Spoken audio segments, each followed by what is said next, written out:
최근에 저희 치과에서도 이제 턱이 자주 빠지셔서 자기가 이제 알아서 이제 넣으시는 환자분이 계셨어요. 근데 스케일링 받다가 턱이 이제 빠지셨는데 본인이 이제 넣으시다가 더 빠지셨어요. 네, 안녕하세요. 치과룸 한원장입니다. 네, 오늘 또 제가 준비한 주제가 있는데요. 바로 턱에서 소리가 나거나 아픈데 정형외과나 한의원 가서 치료를 받는 게 맞나요? 라고 이제 또 주변에서도 아니면 갔다 오신 분들도 이제 많이 얘기를 하시는데, 질문에 대한 대답은 바로 턱관절 치료는 치과에서 받는 게 맞습니다. 실제로 이제 턱관절은 이제 아간면 영역에 있죠. 그러니까 입과 연관된 부위를 이제 아간면이라고 하는데, 그거에 대한 전문과는 치과입니다. 제 주변 정형외과나 이제 한의원 원장님들은 턱관절 환자가 갑자기 오면 갑자기 연락이 와요. 저한테 이제 카톡이나 전화 와가지고, 형 이런 환자가 왔는데 이제 어떻게 처방해야 돼요? 어떻게 뭐 해야 돼요? 약간 그렇게 물어보시는 분들도 있고, 환자들에 대해서 경험을 쌓아가지고 또 뭐 적절히 대처를 해주시는 분들도 있지만, 대개의 경우에는 치과 선생님들이 이런 턱관절에 대해서는 잘 알고 있습니다. 그래서 턱관절이 불편하거나 턱에 뭔가 문제가 있거나 턱에 소리가 나면 치과에 방문해 주시는 것이 중요합니다. 그러면 이제 많은 분들이 턱에서 딱딱 하는 소리가 나요 라고 하면, 이거는 제가 이제 턱관절 질환, 턱관절 장애가 있는 거냐고 이제 물어보시는 분들이 많은데, 네, 맞습니다. 턱에서 소리가 난다면 뭔가 이상한 갈리는 소리든지 연발음이라든지 아니면 뭐 딱딱하는 소리가 난다면 턱에 문제가 있는 게 맞습니다. 턱관절 질환의 3대 증상이 있는데요. 바로 이제 소리, 통증, 이제 운동 범위입니다. 턱에서 어떤 소리가 나는지, 그리고 턱이 움직일 때 통증이 있는지, 내가 입을 벌리는데 좀 제한이 되는지, 이렇게 이제 세 가지 경우가 턱관절 질환의 3대 증상인데요. 이 중에 뭐 하나라도 있으면 내가 턱에 뭔가 문제가 있다, 턱관절 장애가 있다고 생각하시면 좋을 것 같아요. 그러면 이제 많은 분들이 좀 억울해 하세요. 그 치과에 오셔가지고 진단을 받고 나서 턱관절에 문제가 있는 것 같습니다, 턱관절 장애가 있는 것 같습니다 라고 말씀을 하시면, 나 뭐 다치거나 뭐 싸우거나 그러지 않아서 턱에 외상도 없는데 왜 내가 턱관절 장애가 있냐, 턱관절 질환이 생겼냐 라고 좀 억울해 하시는 분들이 많아요. 네, 당연하죠. 이제 외상에 의해서 뭐 어디 넘어지거나 부딪히거나 그런 외상에 의해서 턱에 문제가 생기는 분들은 극소수고요. 대개의 경우에는 잘못된 습관, 뭐 잘못된 습관이라면 이를 간다든지 이를 무신다든지, 아니면 평상시에 앉아서도 턱을 괴고 있는 습관들이 있다든지, 아니면 식사를 하실 때 뭐 오른쪽이나 왼쪽이나 양쪽 다 골고루 씹는 게 아니라 한쪽만 가지고 이제 씹으시는 분들도 있어요. 이런 경우에는 턱관절이 좀 안 좋아질 확률이 좀 높아지고요. 이런 이제 잘못된 습관들로 인해서 장기간에 걸쳐서 이제 턱관절이 이제 좀 마모가 되고 턱관절이 이제 문제가 생기게 되는 겁니다. 외상에 의해서 생기는 게 아니라 이런 잘못된 습관에 의해서 장기간에 걸쳐서 이제 턱관절에 문제가 생긴다, 장애가 생긴다라고 보시면 되고요. 어떻게 보면 이제 관절이라고 하는 턱관절의 부위는 소모성 부품이라고 생각하시면 되는데요. 한번 이제 좀 닳아가지고 소모가 돼버리면 재생되지 못해요. 근데 이제 안타깝게도 턱관절은 이제 이거를 교체할 수는 없고요.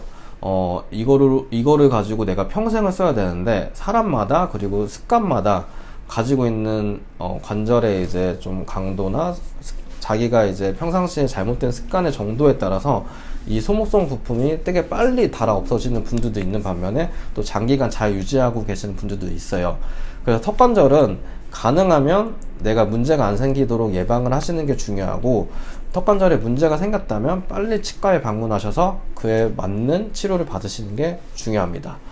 나는 턱에 소리도 안 나고 아프지도 않은데 내가 턱관절에 문제가 있는지 좀 궁금하다 라고 이제 물어보시는 분들도 있어요. 그러면 확인할 수 있는 간단한 방법이 있는데, 근데 턱이 어느 정도 벌어지는지에 대해서 이제 기준이 있는데요. 바로 이제 손가락 3개를 입에 이렇게 이제 넣어봤을 때 손가락 3개가 만약에 안 들어간다, 그러면 턱에 문제가 있는 겁니다. 네, 그래서 그럴 경우에는 치과에 방문하셔가지고 그 문제가 무엇인지를 확인해 보시는 게 중요할 것 같습니다. 네, 턱관절 장애를 예방하는 습관은 그러면 어떤 것이 있냐면요. 아까 제가 이제 잘못된 습관에 의해서 여러 가지 이제 턱 관절 질환이 생길 수 있는 케이스들을 말씀드렸잖아요. 이를 악문다든지 이갈이를 한다든지 약간 그런 경우잖아요. 그래서 반대로 생각하시면 돼요. 양쪽으로 골고루 식사를 하는 습관을 갖는 거고, 하품을 할 때 너무 크게 이제 벌리게 되면 이를 턱에 문제가 생길 수 있습니다. 턱 관절에 무리를 안 주고 하품을 하는 방법은 입으로 손으로 입을 가리면서 이제 하품을 하는 방법이 있습니다. 입을 손으로 가리면서 하품을 하게 되면 턱이 어느 정도까지밖에 벌어지지 않고 그 이상으로 벌어지지 않기 때문에 턱에 무리를 주는 확률이 좀 줄어듭니다. 어떻게 보면 제가 아까 턱은 이제 소모성 부품이라고 그랬죠. 계속 쓰게 되면, 많이 쓰게 되면 이제 닳아서 이제 그 부품 자체를 잘 쓰지 못하게 돼버려요. 그래서 내가 가지고 있는 턱이 빨리 닳지 않도록 좀 미리미리 예방을 해주시는 게 중요합니다.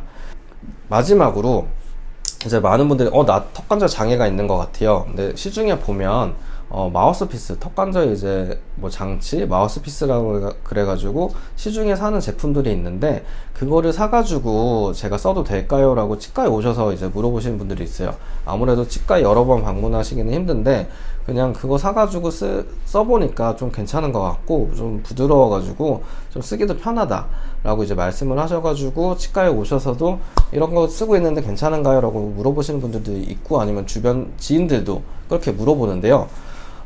결론은 시중에 파는 제품을 사용하시면 오히려 턱관절 질환이 악화될 수도 있습니다. 네, 그거는 안 쓰시는 게 좋은데요. 왜냐면 치과에서 만드는 장치는, 스플린트라고 하는 장치는, 아니면 이갈이 장치는 약간 딱딱해요. 딱딱하다는 거를 알고 계신 분들이 있을 거예요. 근데 시중에 파는 뭐 DIY 제품은 뭐 뜨거운 물에 담갔다가 다시 이제 내 입안에 꼈다가 그거를 좀 굳히면 이제 좀 그거가 맞춤형으로 이제 만들어지기 때문에 그거를 이제 이용하는 경우가 있는데, 대개는 조금 부드럽습니다. 너무 딱딱하지 않고 부드러울 수밖에 없어요. 왜냐면 어쨌든 집에서 혼자 셀프로 해야 되기 때문에.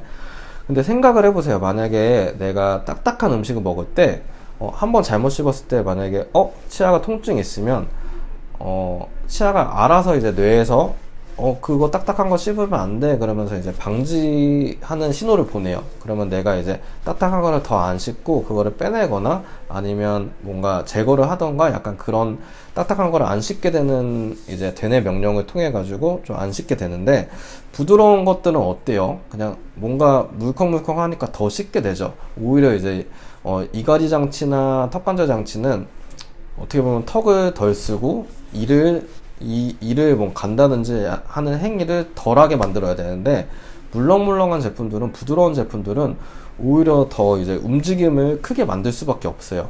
그러면 나는 이제 나의 목적은 턱관절 이제 소모성 부품을 덜 쓰는 건데, 오히려 그런 시중에 파는 제품은 더 쓰게 만들기 때문에 뭐 지금 당장은 내가 이런 장치를 쓰니까 뭐 괜찮지 않을까라고 생각을 할 수 있지만, 장기간에 누적이 되게 되면 오히려 이제 좀 관절이라든지 뭐 소리도 더 나게 되고 턱관절 장애가 좀 악화될 수도 있습니다. 그래서 턱관절에 대해서는 내가 뭔가 문제가 있다, 소리가 난다, 아프다, 입이 잘 안 벌어진다 그러시면 빨리 치과에 오셔서 거기에 맞는 치료를 받으시고, 필요할 경우에는 치과에서 장치를 맞추시는 게 중요할 것 같습니다. 네, 턱관절에 대해서 더 궁금한 사항이 있으시면 질문을 해주시면 제가 다음에 또 이제 거기에 맞는 컨텐츠를 준비해서 대답을 해드리겠습니다. 네, 감사합니다. 턱이 빠졌을 때도 치과에 네. 가야 되나요? 네, 당연하죠. 턱이 빠지면 뭐 응급실에 가는 경우도 있는데, 저도 이제 인턴 때, 대학병원에 인턴 때 응급실에서 호출이 와요. 치과 선생님 빨리 오셔가지고 턱 좀 넣어주세요. 그러면 저희들이 가가지고 이제 턱에 넣게 되죠. 그리고 어떤 분들은, 자주 빠지시는 분들은 이제 알아서 이제 셀프로 이제 끼시는 분이 있는데, 그런 분들도 이제 효율적이지만, 최근에 저희 치과에서도 이제 턱이 자주 빠지셔서 자기가 이제 알아서 이제 넣으시는 환자분이 계셨어요. 근데 스케일링 받다가 턱이 이제 빠지셨는데 본인이 이제 넣으시다가 더 빠지셨어요. 그래서 제가 이제 빨리 가가지고 한쪽 넣고 또 반대쪽 넣고, 이게 그분은 이제 양쪽에 동시에 들어가진 않더라고요. 그래서 턱을 이제 넣어드렸는데, 그 시간대가 아무래도 이제 치과가 끝나 있는 시간대면 이제 응급실을 가셔서 거기에 뭐 상주하고 계시는 치과 선생님이 계시면 응급 당담을 가시는 아마 치과 선생님 오셔서 이제 넣어주실 거고, 뭐 지금 치과가 열어 있는 시간이다 그러면 빨리 치과에 방문하셔서 턱을 넣으시면 좋을 것 같습니다.